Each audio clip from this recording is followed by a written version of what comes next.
So Indonesian context present distinct perspective of PR development due to the socio-cultural, political backgrounds, and also the organizational characteristic, institutional characteristic in Indonesia, which influence the PR profession's development.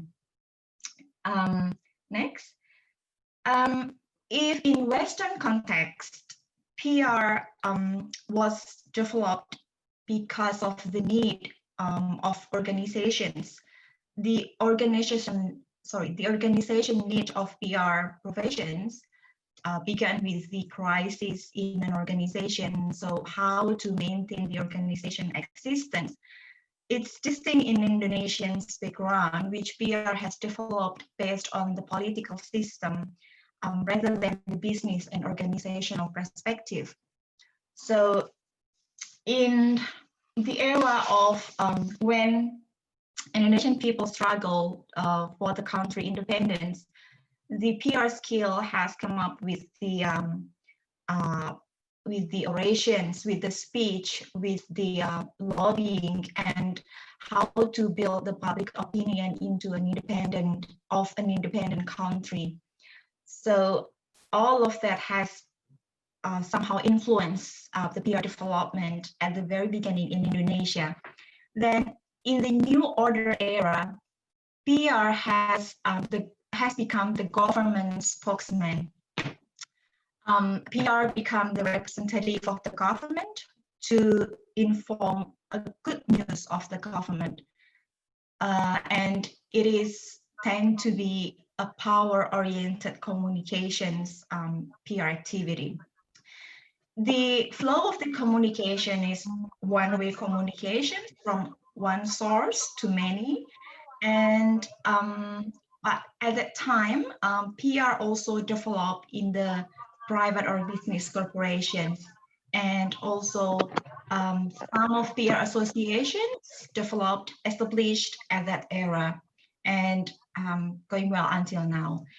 Then in the Reformation's era, PR has a significant transformations. Public relation professions then has repositioned for having a strategic role. So rather than become the government spokesman, PR is expected to have a strategic role, to have a role in managerial functions, linking with the reputations building and the decision-making process with the top management. So it's a demand for professional public relations then. However, at that time, PR is an open professions, so there hasn't been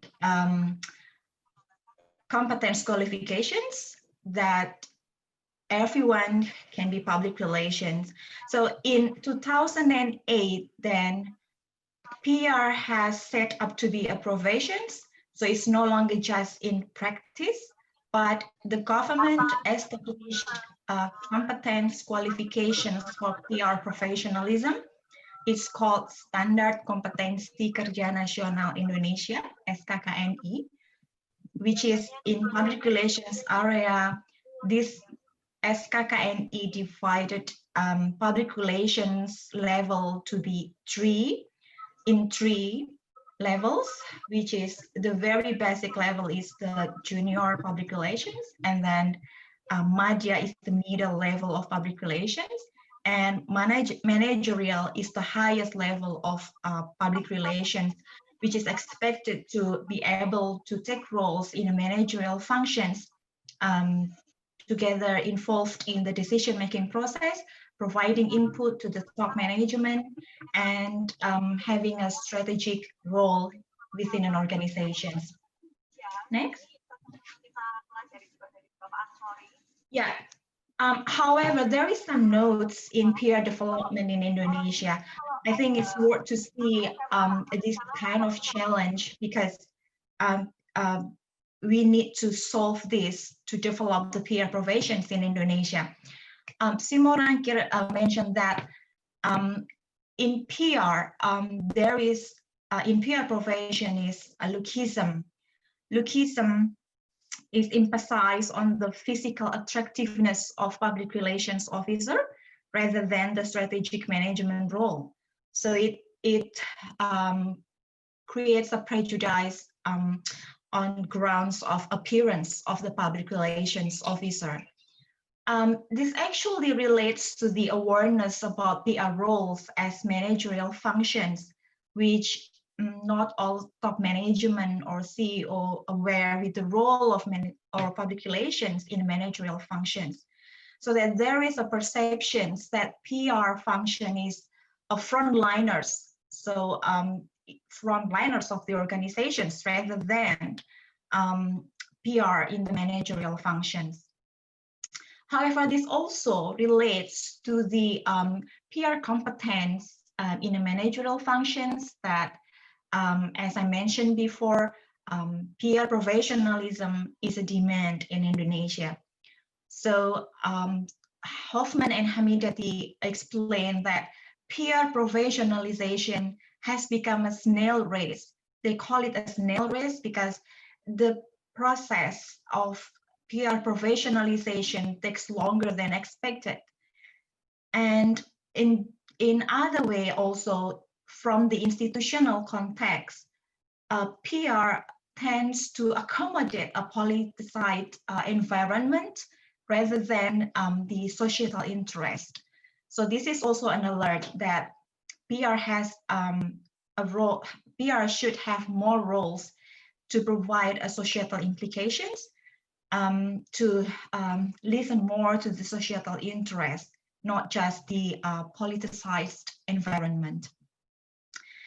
As mentioned here, that PR function lies a driver for social change.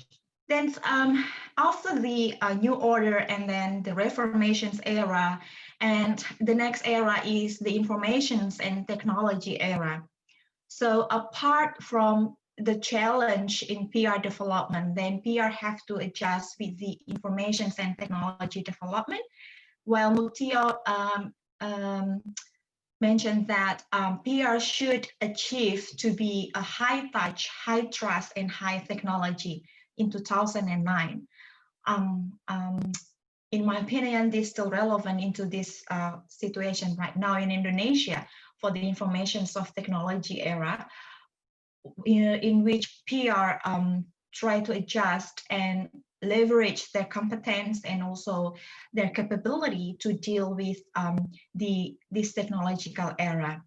So next, let's have a look how this technological era in informations and technological era in Indonesia, that based on the Ministry of Informations and Communications of Indonesia, in 2017, more and more people are getting connected to internet. More than half of the populations, 55.68%, have connected to the internet. However, the penetration levels varies, and based on the data from the Ministry of Information and Communications of Indonesia, 87 and 13% of the people who connect to the internet accessing the social media. That's the data for the 2017, and I assume that in this year, more and more people are getting connected to the internet and accessing the social media. Next. Yeah, and this is the social media overview from the hot seat that 150 million.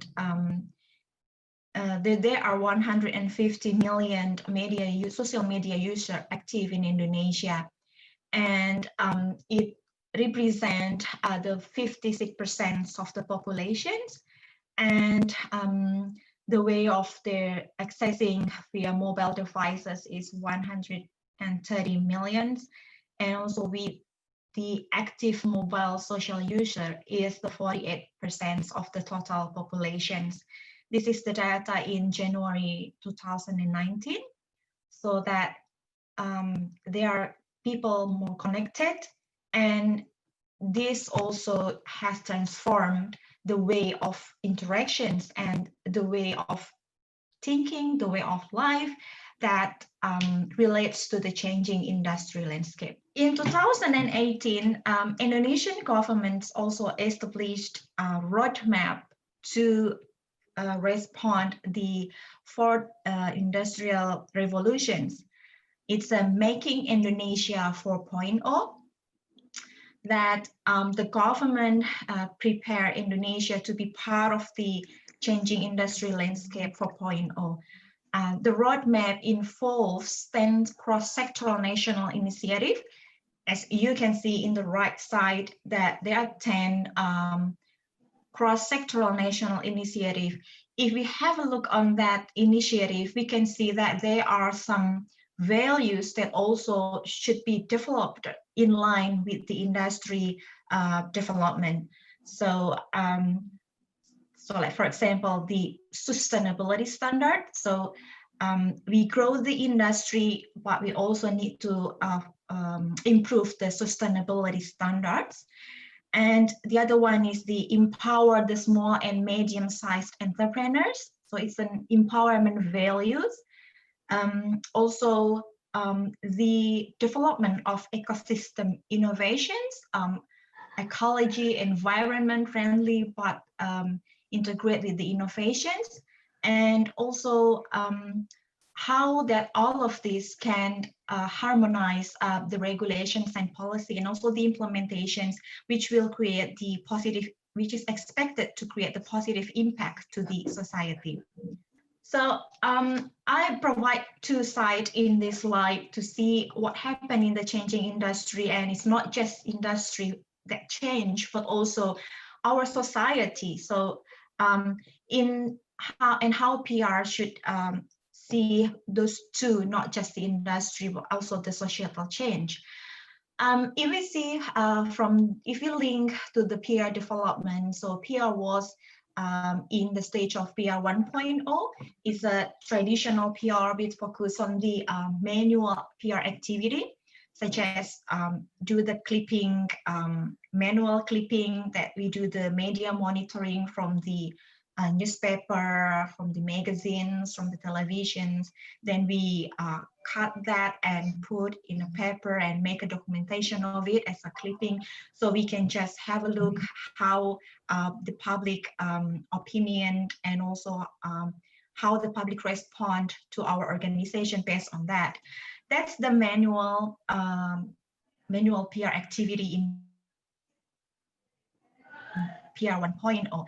Then the next stage is PR 2.0, that there is a change in use of digital platform from the conventional media to the digital platform, that most of organizations began to use the website, and then also the account of the social media, for example.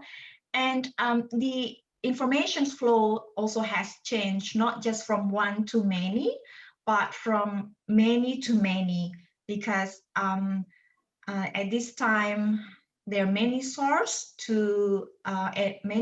and everyone can send their news and informations to the digital platform to many audiences, to many public. Then the next stage is the PR 3.0, that characterized by the social media trends, in where I explained before, the citizen journalism, and then corporate also can do the corporate journalism. We can write the news, our own news from our organizations, for example, not just the journalists. So the corporate or the PR also become the journalists for the corporations. And also the emergence of the buzzer and influencer roles, in which this stage is also characterized by the disruptions in the information disruptions and many other aspects. And then in the next PR 4.0 is characterized with the Internet of Things and the artificial intelligence. Many of us know talk about the big data and artificial intelligence, AI. It's a system which has a learning mechanism to make decisions like human. So the system is expected to be able to do the role of humans. And in PR functions, there are some of the modern technological devices, the softwares to do the PR functions, which this can be a threat, but also can be an opportunity for PR if we know what that this artificial intelligence can provide. Then how PR officer should deal with that. I mean, how to leverage and how to give your touch in the result of the software and the system. So, like for example, now many organizations already applied the analytical tools to see the sentiment of the issues regarding our organizations, like how public talk about our organization, how many times it to be mentioned, and yeah, so we can do the social listening, analytical data management supported by these technological devices. In the right side, you can also see that along with those changing industry and how it in the PR, it relates to the PR activity, there are also a societal change with this change has also changed the way of thinking, the way of life, and the way of interactions of our public. So industry has brought about some impacts, negative and positive, and how we can manage that. That will be one of the challenge for a PR officer in the future. So yeah, there is some natural distractions because of the industrial activity. Then also in the information distribution, we are now struggle with the hoax in Indonesia or fake news.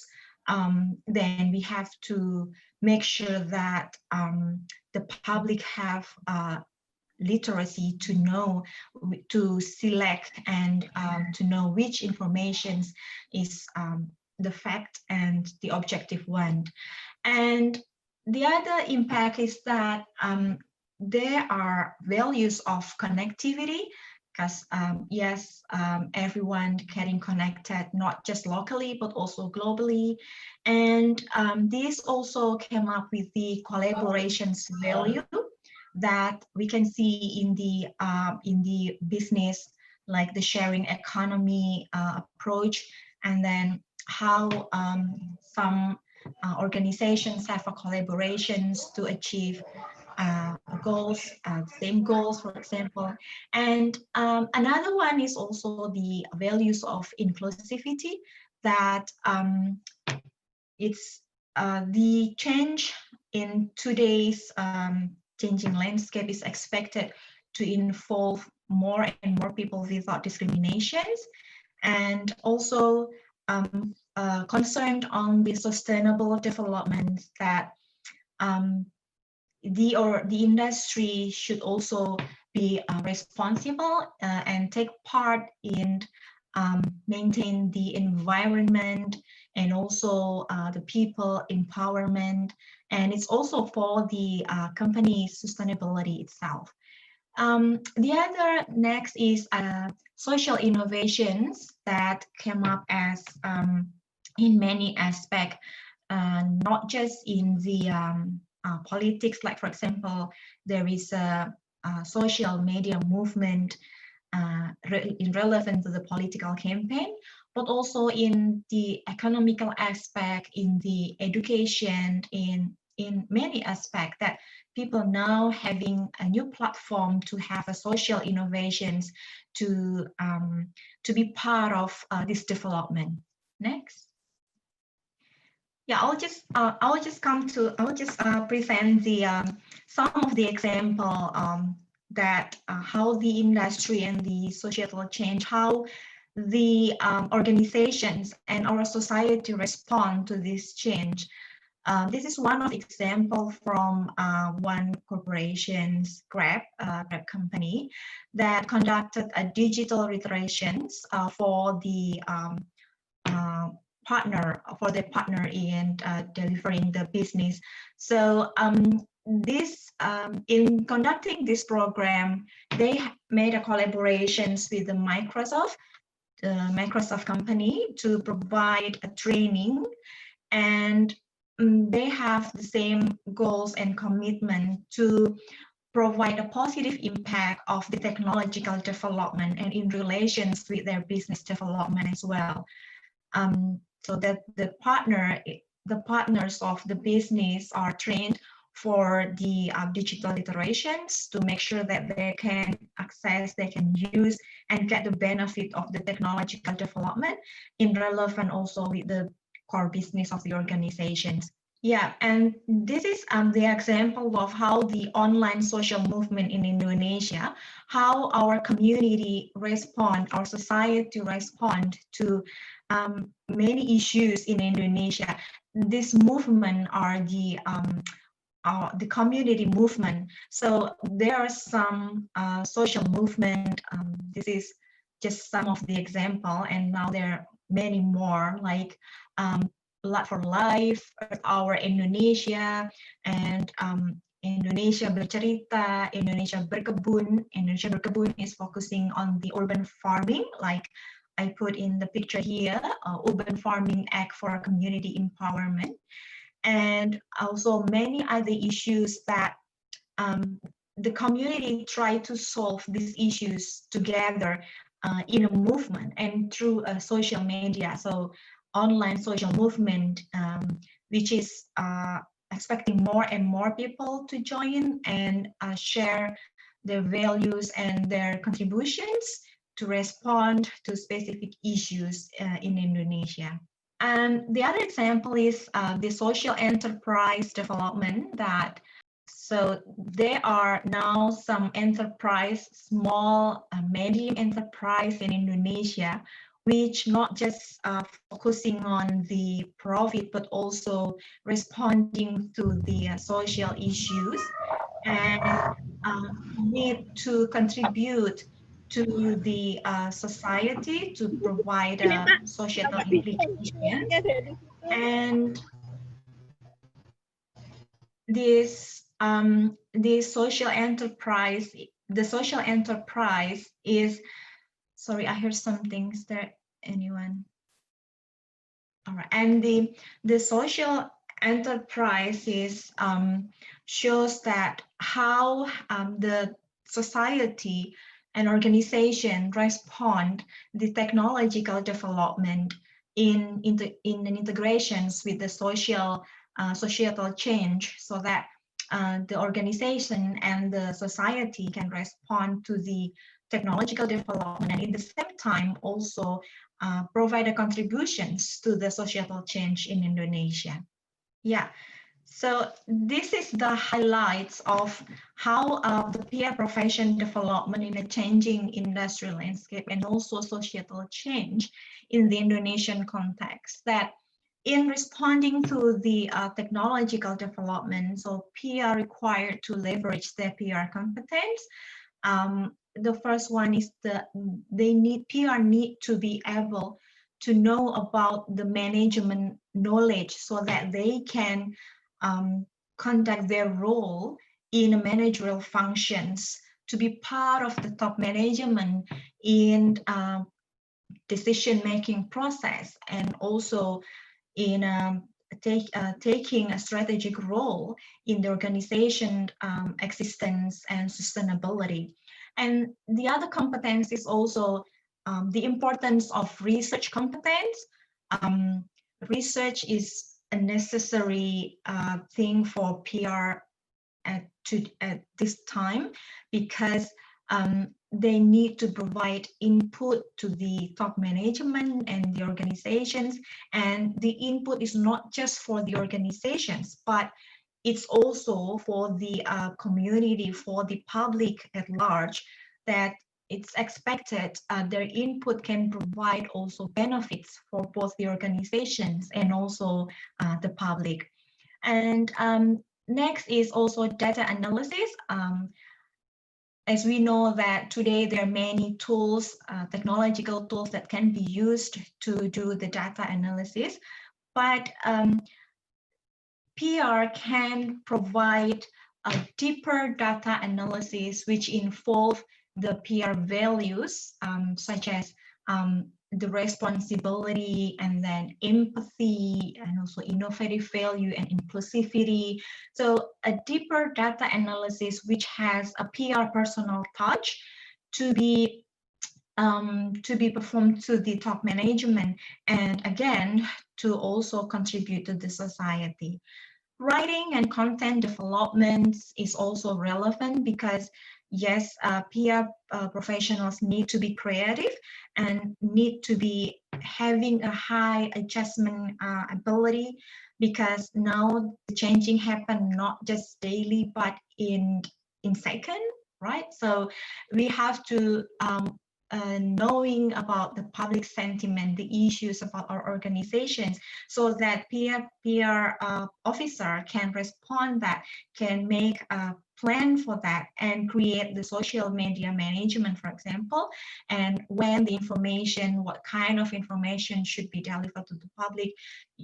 PR can handle that if they have the ability, the competence in conducting research and also data analysis, writing, content development, and social media management.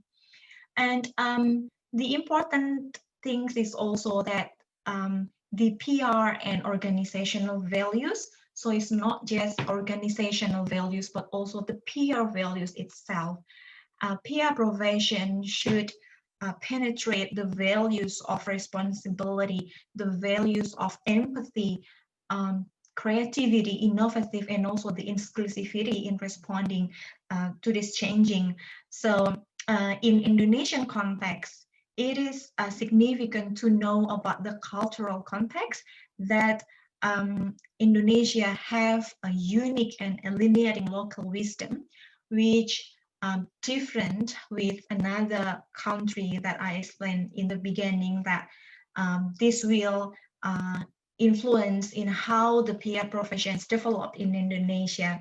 So the unique and alienating local wisdom can be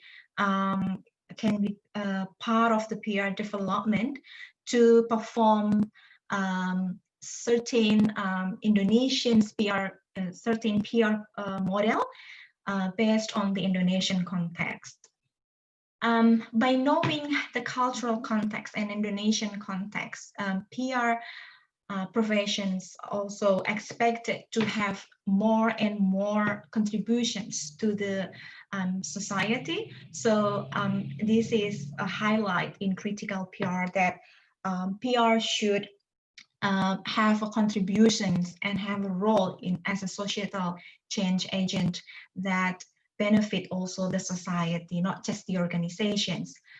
And the most of everything is the PR integrity.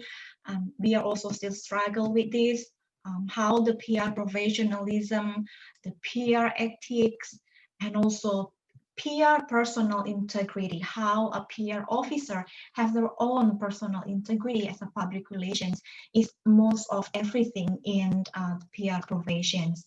And yeah, if I mentioned before that it is expected, PR is expected to be high touch, high trust, and high technology in responding these information and technological development era. So our discussion before has shown how PR can achieve this PR ability to be a high touch, high trust, and high technology to contribute to the organizations and also the society, the public, and the society at large. Yes, and at the end of the overview, I would like to encourage students and also our participants to be part of the PR development in Indonesia. So start from now, we can leverage the PR competence, PR values, and also PR integrity to meet and to adjust to be part of the industry, to the changing industry landscape. Thank you.